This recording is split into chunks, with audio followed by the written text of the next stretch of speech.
Assalamualaikum warahmatullahi wabarakatuh. Alhamdulillah rabbil alamin, hamdal hamidin, hamdal mustaghfirin, hamdan yuafi ni'amahu wa yukafi'u mazidah. Asyhadu an la ilaha illallah, asyhadu anna Muhammadan rasuluh. Allahumma salli wa sallim wa barik ala sayyidina Muhammad wa ala alihi wa ashabihi wa li baitihi wa dzurriyyatihi ajma'in wa ba'd. Bapak saudara yang bukan Allah, kita masuk ke bab yang judulnya sudah biasa, tapi nanti akan ada hal yang tidak biasa kita dengar di kitab-kitab lain, tapi ada di kitab ini, insya Allah. Kita sering mendengar kata ghibah, ya. Ghibah ini dari bahasa Arab ghaibah, ghaib. Salah satu yang sering kita baca di awal suci orang bertakwa itu, mereka percaya kepada yang gaib. Gaib itu artinya sesuatu yang tidak hadir. Jadi gaib lawannya hadir. Hadir. Giliran si Ahmad tidak datang, temannya bilang gaib, gaib syekh. Gitu. Dia gaib, dia tidak hadir. Lalu dalam bahasa Arab itu ada penambahan tak marbutah, menunjukkan feminim. Tapi dia kan gak feminim katanya. Cuma menunjukkan status yang berubah, membicarakan yang tidak tampak tapi kesannya negatif. Nah, disebutlah ghaibah. Jadi al-ghaibah dari situlah kira-kira akar katanya. Ini ghaibah dalam artian akhlak. Adapun ghaibah dalam bab zikir beda lagi. Ya, dalam bab zikir ini masih dalam bab akhlak. Di dalam Al-Quran, surat yang sering kita baca, Al-Hujurat misalnya, itu ayat 10, 11, 12 itu kan berbicara tentang adab, bagaimana kita berinteraksi dengan makhluk. Dan tentang ghibah ini atau ghaibah, Allah menyebut, walaupun ini ungkapan majazi bagi ahli bahasa, tapi bagi ahli ma'rifatullah ini hakiki. Apa itu? Ayuhibbu ahadukum ayyakula lahma akhihi mayyita. Kalau kita menggibah seseorang, maka Allah kasih pertanyaan, ayuhibbu ahadukum, apakah kamu suka melahap, memakan daging saudaramu sendiri? Udah daging saudaramu mayyita, bangkai, dagingnya bangkai, gak disembelih, bau, ya. Daging kita ini kan paling bau Pak kalau sudah jadi bangkai. Itu lebih bau dari semua hewan yang ada di muka bumi. Karena di dalamnya semua kebusukan ada, semua bakteri ada. Bagi ahli bahasa, menggibah dianggap majazinya adalah makan lahma akhihi maitah, daging saudara seakan-akan. Tetapi di ayat ini tidak ada kalimat seakan-akan. Langsung pertanyaannya, apa kamu mau makan daging saudaramu dan itu bangkai? Saya sudah pernah menjelaskan pada bab taubah bahwa dosa itu ada tingkatan. Dosa orang awam itu, bagi orang awam, dosa fisik. Lalu ada dosa orang yang khawas, yang spesial, itu dosa kolbu. Jadi atau pikiran jorok, hati mulai tidak benar, itu disebut dosa juga. Tidak terlihat oleh kasat mata. Lalu ada khawasul khawas, para wali-wali Allah yang besar, yang tinggi, itu mereka yang dianggap oleh level 1 itu taat, itu bagi mereka dianggap dosa. Contoh, seorang imam namanya Syarif Sakti dia punya toko di pasar. Semua tokonya terbakar, toko orang di sana, kecuali toko dia. Lalu ada anak buahnya ngabarin, wahai Tuan, semua toko terbakar kecuali toko kita. Apa kata dia? Alhamdulillah. Alhamdulillah kalau bagi orang awam itu baik gak? Kita bersyukur, alhamdulillah orang banjir semua, orang kebakaran semua, saya enggak. Alhamdulillah, ini secara orang awam. Jadi ternyata kalau diusut, coba lihat, dia baca alhamdulillah, dia bersyukur di saat ada orang lagi susah. Ini punya perasaan ini orangnya. Punya batin nggak sih dia orang ini? Itu kan nggak ada perasaan orang begini. Karena tidak ada sisi kemanusiaannya, tapi dia poles dengan keagamaan, dengan lafaz alhamdulillah, terkesan soleh, taat. Taatnya orang awam ini, syukurnya orang awam ini dosa bagi orang yang khawasul khawas, dosa bagi orang yang sudah level wali. Sari sakti baru selesai baca alhamdulillah, langsung dia merasa bersalah. Loh, kok saya baca alhamdulillah? Semenjak saat itu sampai 30 tahun, 40 tahun dia beristighfar karena tidak punya perasaan kepada orang. Apa kata dia? Innila astaghfirullah arba'ina sana. Aku taubat kepada Allah, minta ampun kepada Allah 40 tahun. Kenapa? Karena alhamdulillah, karena aku pernah mengatakan alhamdulillah bukan pada tempatnya. Ini sahabat-sahabat dimakan Allah, ini mau dekat pemilu. Sebentar lagi orang akan takbir untuk membentak orang yang beda partai dengan dia, beda pilihan dengan dia. Takbir boleh nggak dipakai untuk itu? Gimana? Yang pro sama partai PKS, pro partai P3, apalagi partai Islam, PKB, apalagi partai Islam. Ada gelora ya baru ya. Wah, nanti perang takbir kita, Pak. Masyumi, reborn, ada yang baru. Saya nggak bisa bayangin ntar kalau semuanya bertakbir, kan bingung kita nanti. Ini takbir yang mana mau diikuti? Ya. Jadi maksud saya sederhana, Bapak Ibu, saudara sahabat karena Allah, jangan tertipu oleh simbol-simbol. Satu. Yang kedua, berislam itu bukan dengan kita mengucapkan kata-kata tadi. Berislam itu lebih basic daripada itu semua. Islam itu di kolbu kita, bukan di lafaz, Pak. Emang kalau orang baca subhanallah langsung jadi muslim? Enggak. Langsung islami? Enggak. Arabi sih iya. Jadi kita akan membedakan itu. Ketika para sahabat mereka bertakbir kencang-kencang, Nabi tegur, irba'u ala anfusikum. Slow down ya. Cukup diri kamu yang berteriak. Allah kan nggak tuli kamu memanggil sesuatu zat yang maha mendengar dan tidak jauh, yang tidak tuli. Saya tidak bisa bayangkan itu. Seandainya tahun-tahun kemarin itu Rasulullah hidup, kira-kira gimana, Pak? Nggak tahu masjid ini apakah menggunakan takbir juga untuk masalah politik. Ternyata yang dipilih dan yang tidak dipilih sekarang satu kabinet. Ya? Lucu gak, Pak?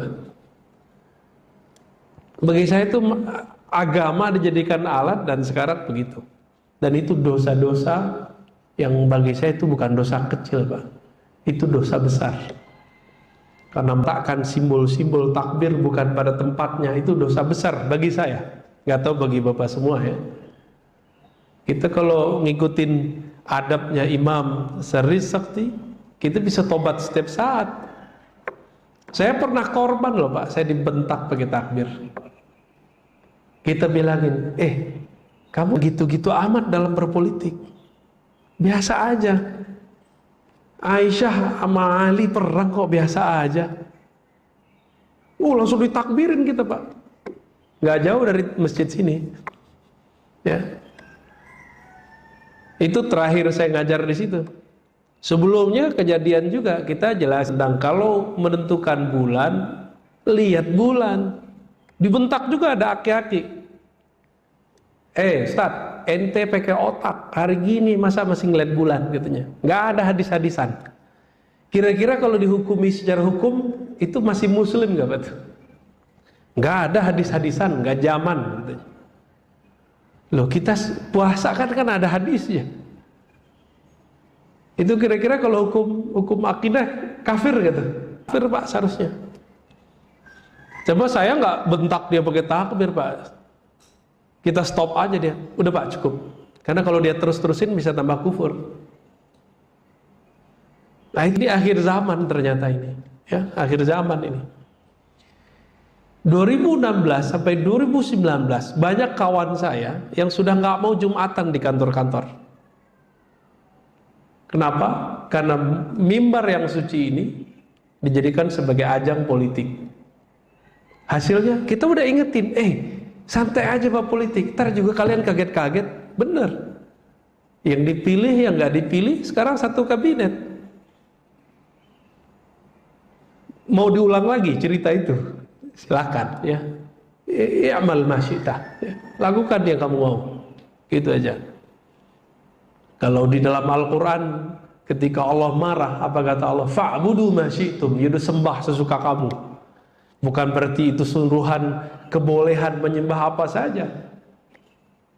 Nah, ini kita berkalam sekarang begini. Saya nggak tahu ke depan gimana ya. Nanti kita dibilang apalah, terserah mereka ya, karena kita berbuat bukan karena ingin dipuji atau takut dicaci. Innama na'mal lillahi tabaraka wa ta'ala ya.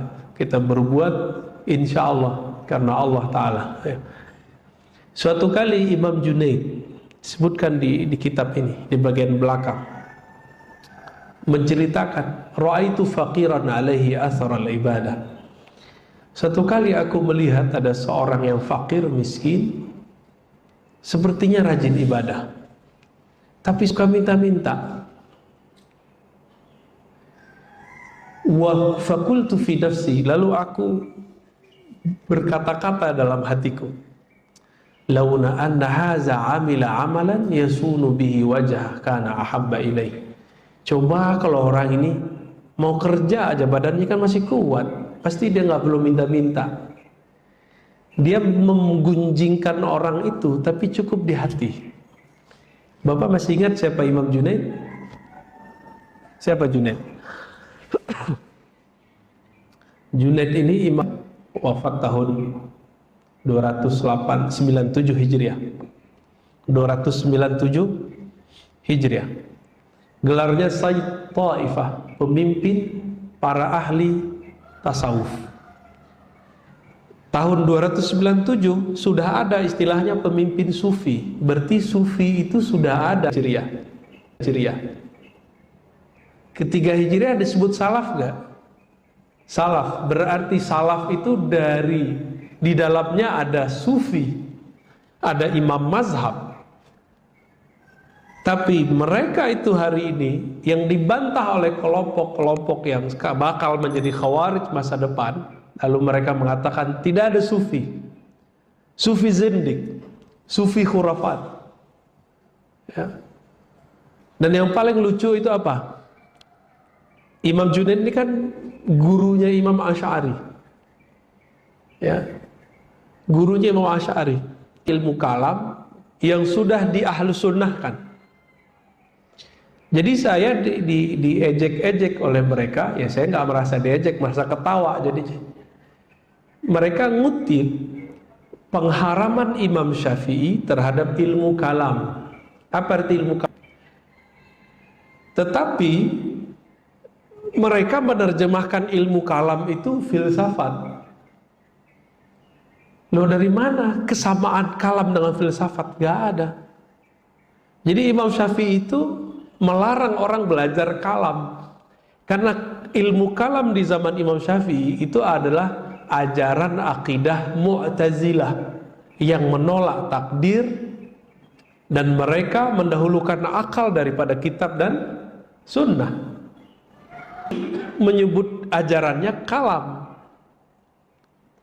Tapi setelah seabad, kata kalam berubah menjadi kalam yang sudah diahlussunnahkan. Sebagaimana dulu fikih, itu ilmu yang dulu dipopulerkan oleh Imam Abu Hanifah, yang disebut ahlul ra'yi, bukan ahlus sunnah, bukan ahlul hadis. Tapi belakangan sekarang menjadi tren ilmu fikih, ya kan? Nah, kira-kira seperti itu. Imam Junaid ini, dia punya ilmu, satunya ilmu hadis. Dan ilmu yang paling terkenal dari beliau adalah ilmu tasawuf. Ilmu tasawuf ini, kata mereka, bukan dari Rasulullah. Loh, katanya kalau ada salaf aman.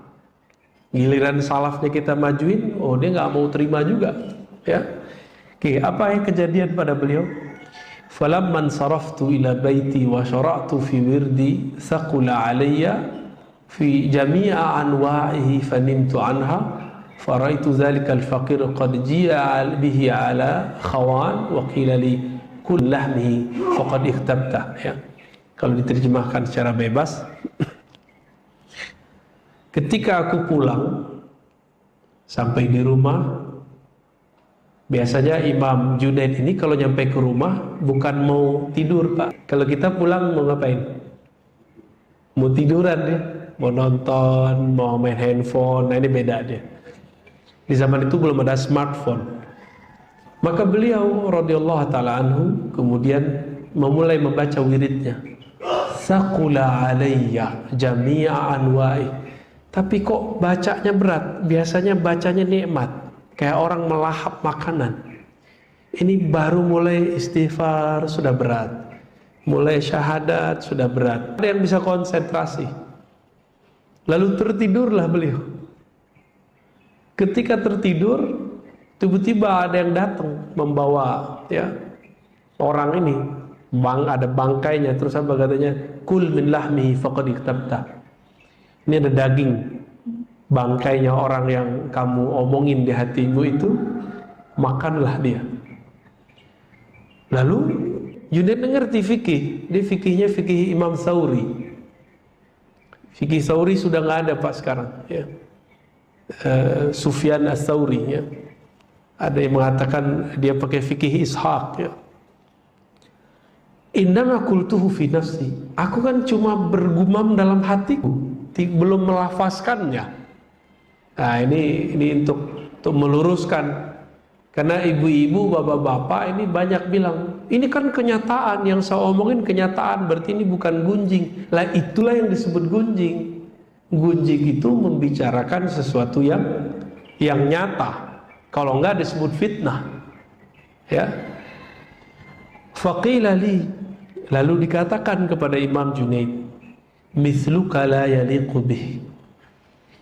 Orang kayak kamu, maksudnya engkau ini kan wali Allah, atas di kolbumu ada sesuatu hujatan merendahkan kepada makhluk-makhluk Allah tabaraka wa ta'ala.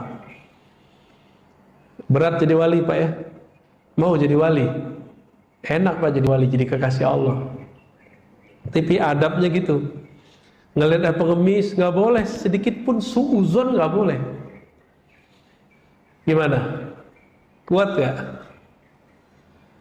Imam kita sholatnya agak panjang, bacanya agak berat. Waduh, nggak boleh kesel, Pak. Nggak boleh kesel kita. Aduh, panjang amat gitu, nggak pantas. Kalau cuma jadi wali, ya. Dicaci maki orang nggak boleh emosi, biasa aja. Gimana? Kuat gak jadi wali? Nabi Muhammad itu dilempar sama orang nggak balas, Pak. Mau jadi wali murid aja kali, ya. Falamma asbahtu, ketika esok pagi, Zahuf, nah itu ternyata lagi beliau ini nyari ini. Pagi-pagi dicari sampai ketemulah orang ini.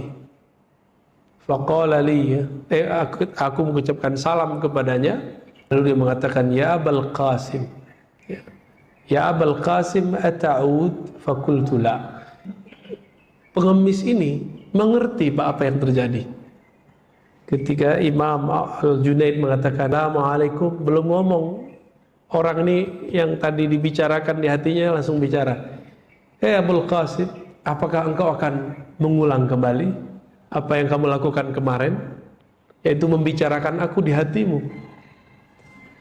Fakultu la, lalu aku menjawab tidak. Faqala, lalu Allah mengampuni kami, saya gitu maksudnya, dan engkau. Nah ini adab paling penting ini. Jadi kalau doain orang, doain diri kita dulu baru orang lain.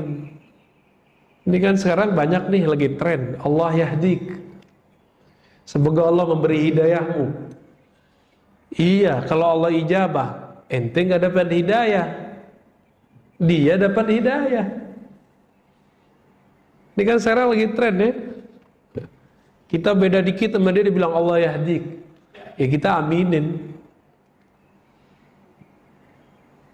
Gimana seharusnya kalau kita lagi beda sama orang lalu kita mendoakan orang itu? Doakan diri dulu baru doakan orang. Allah yahdini wa iyyak. Semoga Allah memberi hidayah dan memberi hidayah engkau. Jadi jangan sombong. Itu iblis dulu kan begitu Pak. Iblis itu dulu, malaikat-malaikat ini kan Allah bukakan lembaran Lauh Mahfuz. Karena dari langit ke-7 surga di surga, iblis lagi bertugas, beribadah, jaga surga. Datanglah malaikat, ya, bertanya, minta doa. Wahai Tuan Azazil, doakan kami. Ternyata yang dibaca oleh malaikat ini, bahkan ada sekelompok orang yang sudah setara malaikat, nanti membelot, durhaka kepada Allah. Malaikat takut. Lalu mereka datang kepada malaikat yang sudah setara malaikat, yaitu Azazil, yang bakal menanti jadi iblis. Datang ke sana minta doa.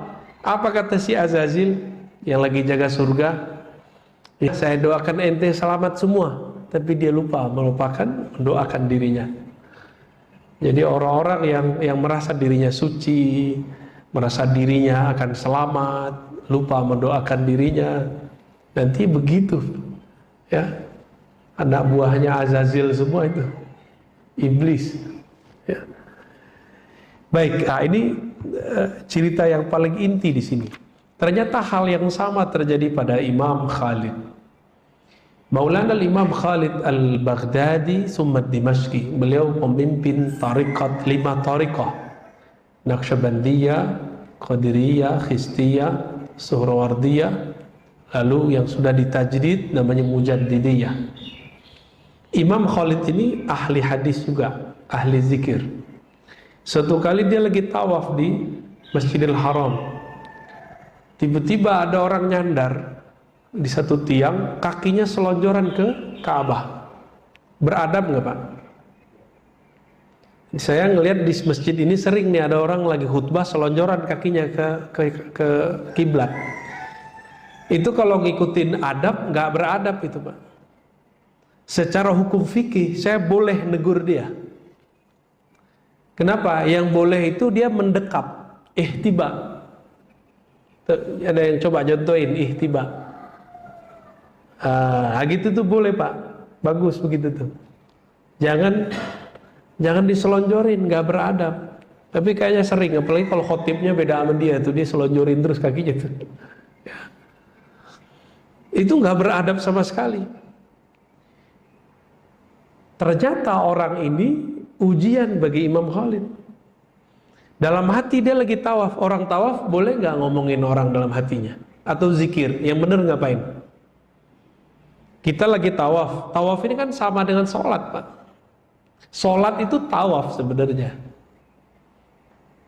Inna sholati wa nusuki. Tawaf itu kan berpindah dari satu titik ke titik yang lain. Itu berpindah dari berdiri, takbir, Fatihah, ruku, berdiri lagi, sujud. Itu sama dengan tawafnya badan itu. Tawafnya badan semua naik turun. Begitulah terus, makanya jumlahnya 17 kan. Bukan cocok logi loh Pak ya, emang jumlahnya 17 kan? Emang 17.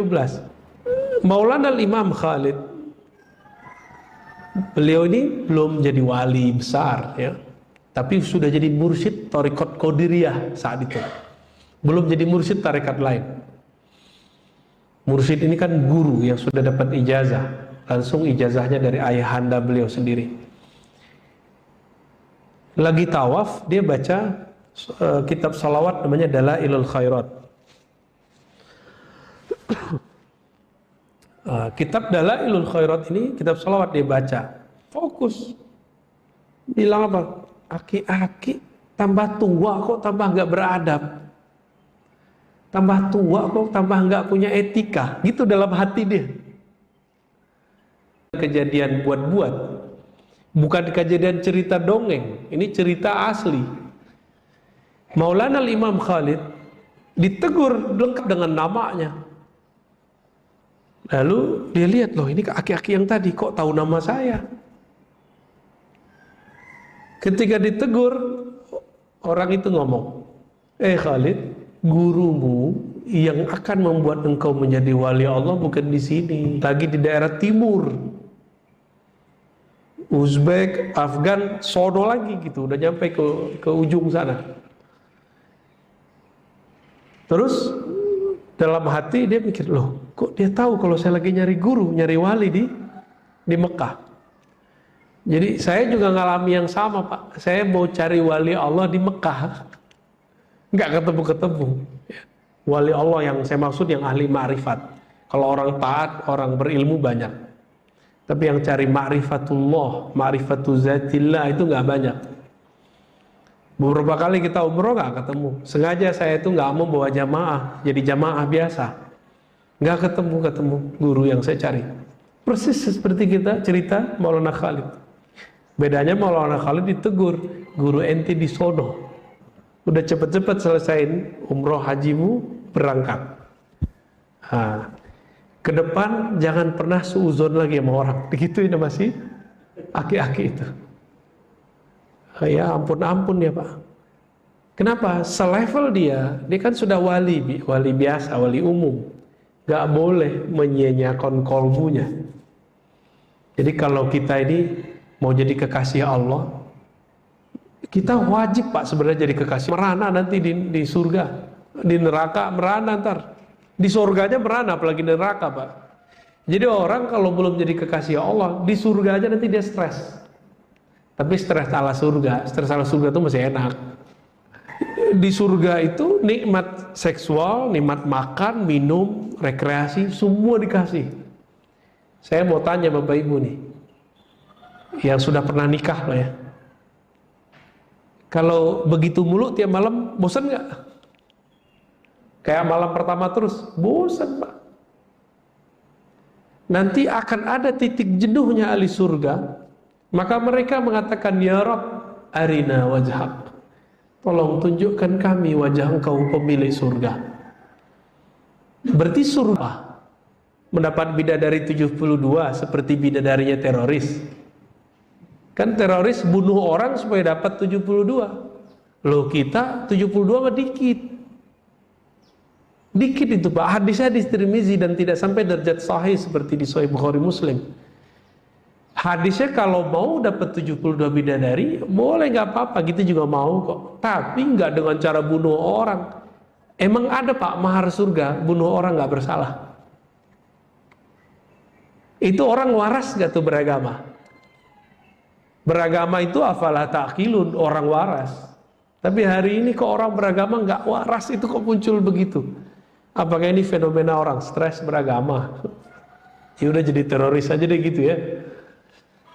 Korban hoax itu. Apalagi ini haji, saya bukan orang pemerintah loh Pak ya, karena saya bukan PNS, maka saya nggak ada urusan menjelaskan ini.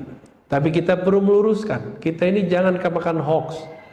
Haji tahun ini tidak jadi, bukan karena Indonesia ini utang itu, nggak ada urusan. Itu karena problem keamanan kesehatan semata, nggak ada urusan dengan yang tadi. Ada persepsi yang berbeda antara kita dengan Saudi juga ada masalah banyak hal. Ini karena saya ngelihat di grup-grup ini, waduh masya Allah ya. Pernah baca Pak hoax masalah haji? Orang kok suka gitu nyebar hoax. Dan parahnya yang nyebar hoax yang taat-taat ibadah. Orang masjid. Ya, orang masjid yang nyebar hoax. Kita agak sedih dengan fenomena ini. Perlu belajar ilmu hadis, Pak, biar gak kena hoax ya. Taib.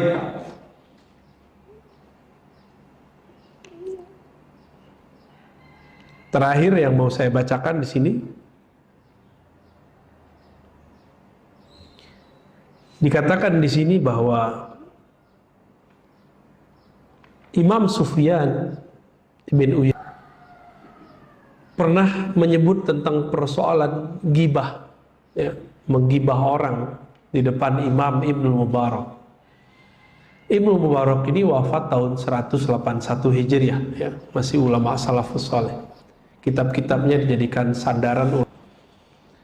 Atau kata beliau, "Lau tabtu ahadan laqtabtu walidayya li'annahuma ahaqqu nas bihasanati."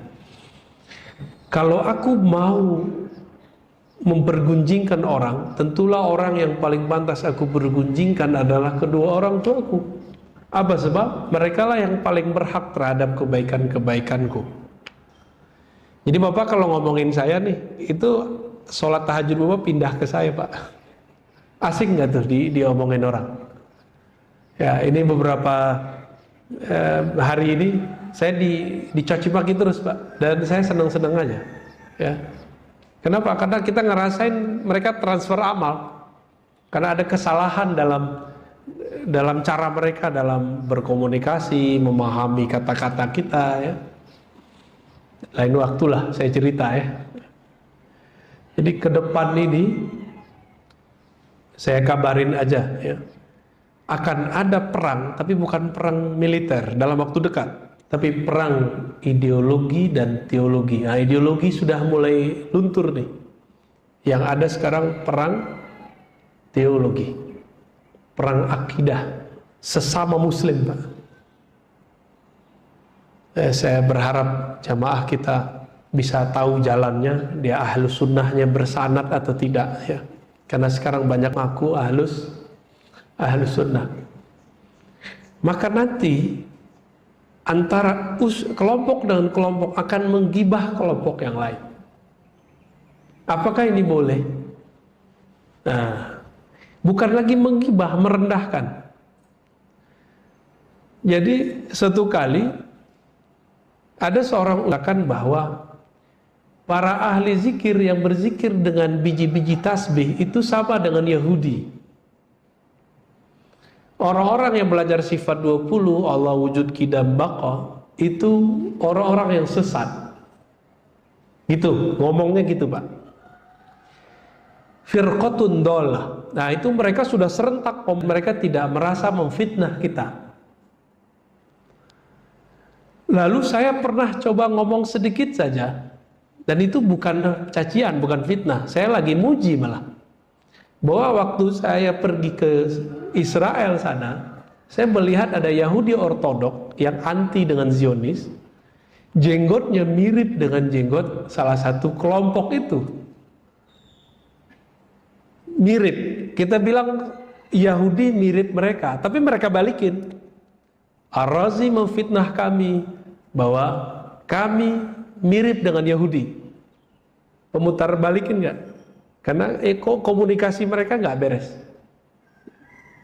Jadi kita ini sudah dibenci lama, cari momen dia untuk menghancurkan. Ya. Terus yang kedua, katakan Yahudi di sana itu melakukan perempuan persis seperti Salafi. Yaitu perempuan dilarang ke masjid dalam tradisi Salafi. Saya ngomong begitu. Saya dijawab, Pak. Mereka ngomong, apa kata mereka? Oh, Syekh Soleh Fauzan tidak melarang ke masjid, tapi dianjurkan di rumah.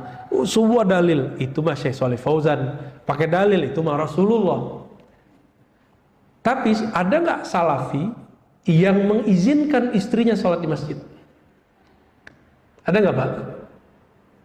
Coba lihat, kan nggak ada.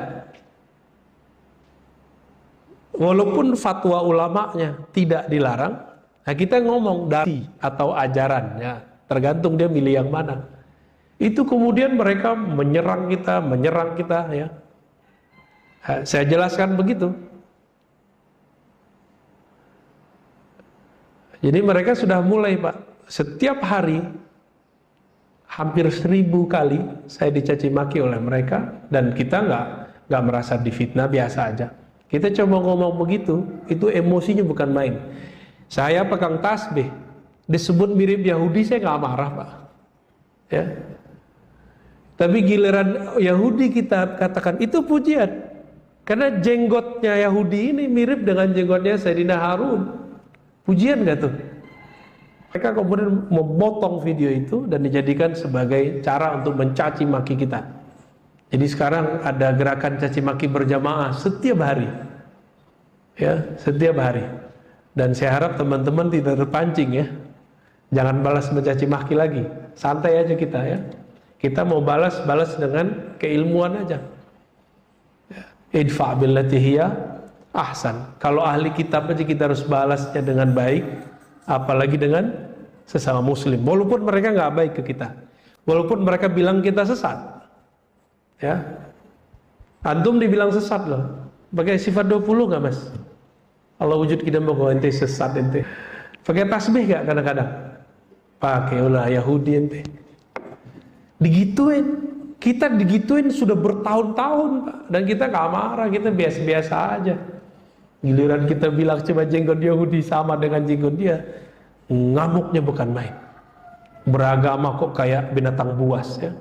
Marah aja mulutnya, nggak ada adem-ademnya. Nah, ini yang kita bahas waktu bulan puasa, bahwa dalam diri kita ini ada sifat kebinatangan ternak, ada binatang buas. Kalau ini nggak diberesin, dapat dalilnya dipakai untuk menghujat orang, dalilnya dipakai untuk orang. Karena sibaiyah, karakter binatang buas yang ada dalam diri saya, diri Bapak semua, itu akan menggunakan senjata apa aja untuk mengalahkan orang. Karena sibaiyah ini maunya ngalahin orang. Kalau fisik, pengen pakai barang apa aja untuk ngalahin orang. Kalau perangnya perang ideologi, perang teologi, pakai dalil, Quran Sunnah dia pakai. Ya, yang paling lucu apa? Kita dianggap mengolok-olok Rasulullah. Nah, berarti selevel ustadznya itu nggak mau dengerin videonya dari awal sampai akhir. Lalu dianggap kalau mengolok Rasul berarti kafir. Nah, ini apalagi yang bahaya. Mereka menganggap diri mereka adalah representatif daripada Rasulullah. Berarti diri mereka ini sama dengan Rasul. Pengkultusan nggak tuh? Ini bahaya, Pak. Kalau mereka melarang mengkultuskan kiai, sekarang mereka mengkultuskan pendapatnya sendiri, ustadznya sendiri, pandangannya sendiri. Dan pengkultusan pendapat, pandangan ini lebih bahaya daripada mengkultuskan sosok. Karena kalau sosok itu masih di bawahnya Azazil. Kalau udah mengkultuskan pandangan, itu ya sama kayak Azazil itu. Ini bahaya-bahayanya nanti ke depan. Jadi ini baru awal, Bapak Ibu yang melakukan Allah. Ke depan saya nggak tahu juga, saya masih bisa kajian di sini, ya.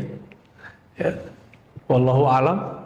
Tapi kalau ini berlanjut terus, ya barangkali nanti mungkin saya beberapa kali gaib, ya, tidak hadir di sini. Berarti kita lagi berseteru, Pak, seteru asik, ya. Baik, kira-kira begitu, ya. Saya minta doanya semoga ulama-ulama yang sejati, mereka bangun dari tidurnya, tidak diem, tidak cari aman, tapi mau berjuang mempertahankan Ahlussunnah dan menenangkan umat. Al-Fatihah. Iya.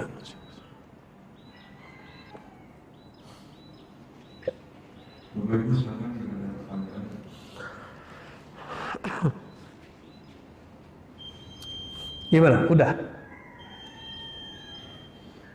syuruk, Pak? Udah kali ya? Ya. Atu aja ya? Belum tidur saya. Baru tidur sebentar. Jadi kalau kita itu sama sekali tidak boleh atau boleh asal begini? Oke, ya, bagus. Kalau di sini ada disebutkan orang-orang yang sudah membuang urat malunya, maka tidak masalah menggibahkannya. Begitu di kitab. Berarti Imam Syamsuddin Ar-Razi ini juga memberikan batasan bahwa ada gibah yang mustasnayat, yang dikecualikan, dan itu boleh. Apa itu? Yang sudah dijelaskan oleh Imam Nawawi. Gibah dalam artian melaporkan orang yang jahat kepada pengadilan, polisi. Kalau sekarang penyidik polisi, kalau KPK gitu, masuk situ. Melaporkan ini nggak disebut menggibahkan. Ya.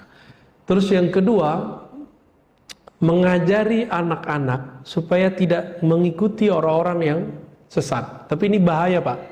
Ini sering dipakai oleh kelompok-kelompok yang mereka sendiri menganggap akidah Imam Nawawi sesat. Ya, makanya mereka menggunakan itu untuk mentahzir, namanya mewarning. Ini hanya boleh dalam kapasitas tertutup. Tapi sekarang mereka, karena mereka terbuka, jadi kita terbuka juga. Kita sebut terbuka juga. Dulu mereka mensyirikkan Sayyid Muhammad Alawi Al-Maliki, dan itu terang-terangan. Ya sekarang kita kalau mau terang-terangan juga. Ya. Nanti akan ada masa itu, Pak. Dan itu masa yang saya sebut nanti perang akidah. Sesama muslim, Pak, nanti. Kenapa? Karena Nabi sendiri mengabarkan akan muncul di akhir zaman, ya. Hadis Bukhari Muslim, ya, saya khruj min di'di hadzal qaum. Dari kelompok kaum ini orang yang ahli Quran, tapi Qurannya nggak tembus sampai ke jantungnya, ke dadanya, ke kolbunya. Nah itu Nabi udah ngomong gitu. Ahli hadis, ahli retorika. Orang ahli Quran, ada pesantren Qurannya nggak tuh? Ada rumah tahfiznya, Pak. Ada ma'had tahfiznya ntar. Jadi jangan dibayangkan nanti ujung-ujung datang. Jadi rangkaian ini panjang. Di belakangnya ada pesantren-pesantren tahfiz yang tidak jelas sanad keilmuannya kemana. Orang kita kan pengen cepat, hafalan 40 hari, hafalan 6 bulan, setahun hafal sekian. Dulu kan nggak ada begitu. Coba datang ke pesantren-pesantren, ya, di Pangandaran, ya, Pangandaran, Kudus, ya. Mbah Arwani, siapa tuh ya, Mbah Munawir, Krapyak. Nggak ada target-target gitu, semampunya si murid. Sekarang kok muncul dan rata-rata nggak ada sanadnya, Pak. Dan saya baru dengar ada kawan saya ngomong kemarin. Ini saya baru pulang dari Padang, ya. Kita buat daurah-daurah. Apa kata dia? Mengajarkan umat hafalan tapi tidak mendidik rohaninya, tidak mendidik akidahnya, itu adalah pembodohan umat. Jadi ngapal doang tapi nggak ngerti isinya dengan baik, itu pembodohan. Jadi tolong hati-hati anak-anak kita, jangan cuma karena pengen anak hafal salah masuk, Pak. Kejadian teman kita, anaknya dimasukin ma'had tahfiz, pulang-pulang kunutnya imam dibidahin sama dia. Anak kecil tamat kelas 6 SD disuruh tampil sama gurunya pakai surat. Ngisilah di masjid kayak masjid kita ini. Apa kata dia? Innal hamdalillah bla bla bla bla. Bapak Ibu Saudara sekalian, kunut itu bid'ah, hadis dhaif. Anak kecil ngerti dari mana hadis dhaif? Gitu. Doa berjamaah setelah sholat itu bid'ah, Nabi tidak pernah lakukan. Begitu. Itu gaya-gayanya, Pak. Itu produk-produknya. Nanti kalau dia ngeliat orang tuanya melakukan, dia bilang, Bapak itu ahli bid'ah. Kalau dia berani sama bapaknya, dia berani nggak sama yang lain ntar? Berani. Itulah awal dari munculnya ekstremisme. Ekstremis muncul dari situ, Pak. Maka nanti kita tengkar di masjid semua ntar. Masih ingat orang kunut ditonjok? Ya, masuk berita kan? Itu baru satu, Pak. Baru satu. Masjid polisi dibom. Baru beberapa kali. Cirebon, Medan. Mau masjid kita digituin ntar? Enggak mau lah ya. Jadi saya berharap Bapak Ibu Saudara yang berkenan Allah, terutama pengurus, nggak ada ampun lagi. Jangan kasih kendor semangat kita mengenyangkan ajaran Ahlus Sunnah wal Jamaah. Jangan kasih kendor. Oh Ustaz, nanti kita dicaci orang. Emang kita berbuat untuk orang itu kan enggak. Ya'malu fasyarallahu a'malakum. Udah berbuat aja. Untuk yang begini, jadi tahzir yang tertutup, terbatas boleh. Boleh Pak, jangan sebut nama orangnya, itu boleh. Kalau mau sebut pakai inisial aja Pak. Kalau dulu kita pernah keceplosan ya kita minta ampun kepada Allah. Tapi kalau mereka nanti terbuka, kita terbuka juga. Kira-kira begitu Pak ya. Saya rasa cukup Bapak Ibu yang berkenan Allah, ikhwan akhwat fillah. Semoga diberkahi oleh Allah. Antara kesejukan kitabnya dan panasnya perang ideologi teologi, semoga tidak lengah ya. Hati-hati dengan anak-anak kita, hati-hati dengan keluarga kita, jangan sampai kesusupan lewat sosial media, lewat pendidikan dan lain sebagainya. Semoga Allah mengampuni dosa kita semua. Sallallahu ala nabiyina Muhammad. Assalamualaikum warahmatullahi wabarakatuh.